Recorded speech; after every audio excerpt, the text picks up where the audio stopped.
അമ്മൂസണി sweet ചാനലിലേക്ക് സ്വാഗതം. അപ്പോൾ ഇന്ന് നമ്മളൊരു ഗെയിമാണ് കളിക്കാൻ പോകുന്നത്. പേര് സ്ക്വിഡ് ഗെയിം എന്നാണ്.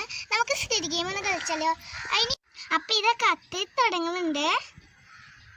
നമുക്ക് ചട്ടി ചൂടായോ നോക്കാം. അതെ, നല്ല ചൂടായിട്ടുണ്ട്. ഇനി നമുക്ക് പഞ്ചസാര ഇട്ട് കൊടുക്കാം. കണ്ടോ, ഇതാ പഞ്ചസാര 2 സ്പൂണോളം പഞ്ചസാര ഇട്ട് കൊടുക്കുക. ശേഷം പതുക്കെ ഇളക്കി കൊടുക്കുക. എനിക്ക് പേടി പിടിക്കാൻ.